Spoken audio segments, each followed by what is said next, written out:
Christopher, I find it a bit surprising that you were the first person this evening to mention the concept of dignity, which you just did a moment ago. I think I was quite surprised to not hear that elsewhere. I'm wondering, what is the source of dignity for an atheist? I'm sorry, I was just saying I was surprised that the first time we heard mention of the concept of dignity was 2 seconds ago in Christopher's response, and I was asking him, for an atheist, what is the source of that dignity? Well, the golden rule, which often Christians claim originates with the Sermon on the Mount.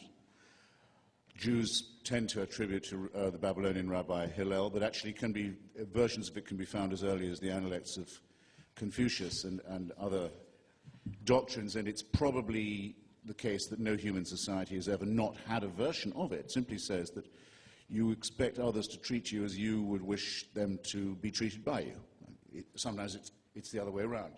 But that's what the golden rule is. In other words, that this is in some way innate in us, and that the desire for respect and for self-respect and the reciprocal properties that underlie that are common to human society. I mean, how likely would it be that the Jewish people could get all the way to Mount Sinai under the impression that adultery and theft and murder and perjury were okay, only to be brought up short by the revelation from Sinai, by divine intervention, that it's not kosher after all?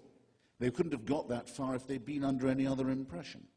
Now, I happen to know, I'd be pretty sure at any rate, that there is no truth in the story of the Exodus, that it's a myth, it's a legend, but nonetheless, as an account of the origin of morality, it's imperfect in this respect. It assumes that, without divine revelation, people would think that society could be run with perjury, with murder, and with theft, not condemned. Well, this is obvious nonsense.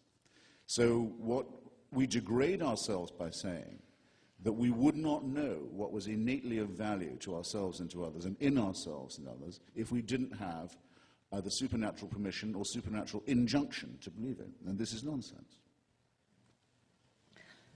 Question for Dinesh. Dinesh, you stated that you believe Dennis is saved without, this is getting personal, is saved without understanding and believing in Christ's sacrifice on the cross to satisfy God's wrath against his sin. Please elaborate on how a modern-day Jew can be saved according to your beliefs without professing a belief in Jesus. I think the Christian belief, which I share, is that ultimately all salvation is through Christ. I don't deny that for a minute. On the other hand, the real question then becomes, on the part of Christians, an acceptance of Christ. Well, what about the guy who never had a chance to do that? And by never had a chance to do that, I want to make that question, give it its full force, because obviously if you're not a Christian, you've heard of Christ. I'm not talking about the Aborigine in Australia. I'm talking, for example, about a lot of the guys I grew up with, for example, in India, Hindus and Muslims. They've heard of Christ, but they have had no encounter with Christ in the same way that I haven't had a chance to, you might say, accept Allah or accept the Buddhist revelation. I'm aware of it. But in some senses, it is outside my world. So the question then becomes, how does divine justice treat those people? The short answer is, in some profound way, we don't know. We are all seeing this through a glass darkly. I wouldn't presume to be God. I'm simply applying Christian principles to trying to understand this question. Does Christ's salvation extend beyond the orbits of Christianity? And I think that it does. But I speak not as a theologian, just as a believing Christian. Along the same line, Dennis, who do you think Jesus was? I think that he was a Jewish rabbi who was what we would call today an Orthodox Jew, and that he would be very surprised that there was a religion in his name. That is my view of who he was. He taught many things that were just traditional Judaism. He taught a handful of things that were not, most specifically, interestingly, with regard to divorce. Judaism has always allowed for it. Judaism, in my understanding, has always placed a premium on a fulfilled life and a bad marriage. I don't mean a struggling marriage or a marriage that confronts difficulties, but a truly bad marriage is not God's will in Judaism, and it's a mitzvah to divorce in that case. There is a book written by a rabbi, in fact, called "Divorce is a Mitzvah," which would shock Christians to ever see such a title. But by and large, he was a Jew in a time where there were many sects within Judaism. And the Jewish plight was awful, and the belief that the end of times was near was one that I suspect Jesus had, and that many others had. Certainly, I think Paul did. But what is more important is, how do I see Jesus? The more important question for me is, how do I see Jesus in the light of the Christians that I so love? And I have come to this working answer. And it's fascinating for me to hear Dinesh, a believing Christian, we're asking complementary questions. How does a Christian, you were asked,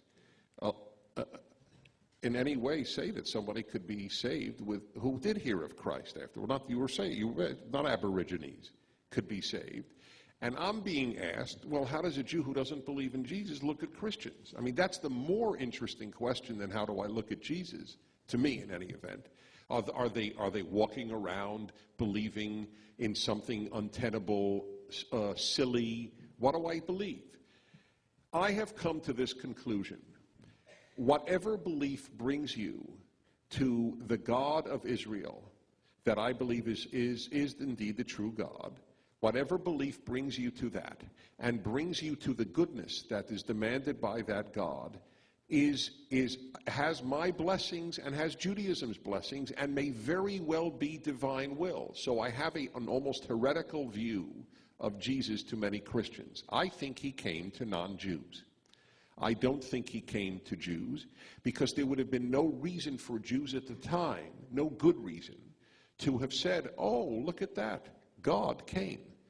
There's no notion in Judaism of God coming in human flesh.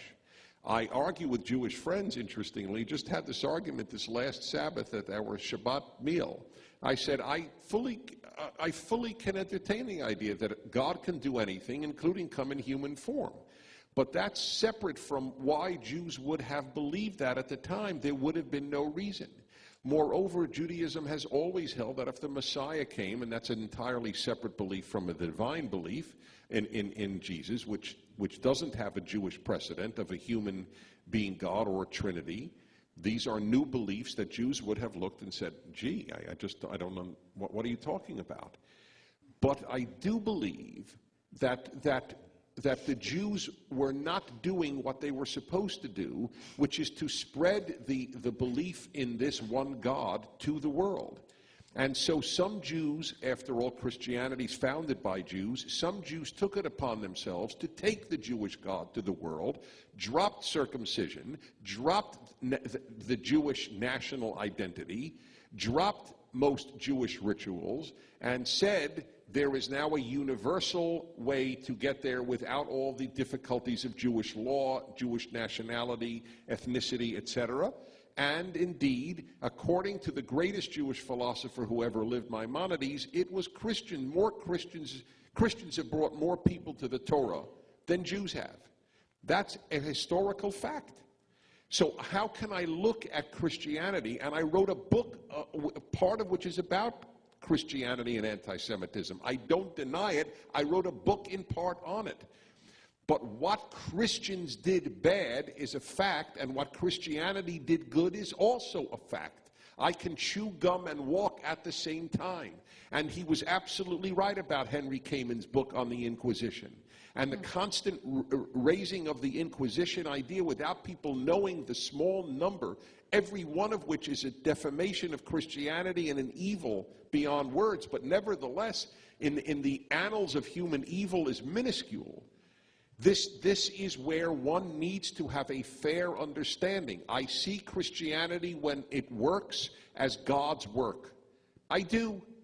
But I do not believe that Jesus came to the Jews to say that he is God. If I believed that, I would be a Christian, obviously.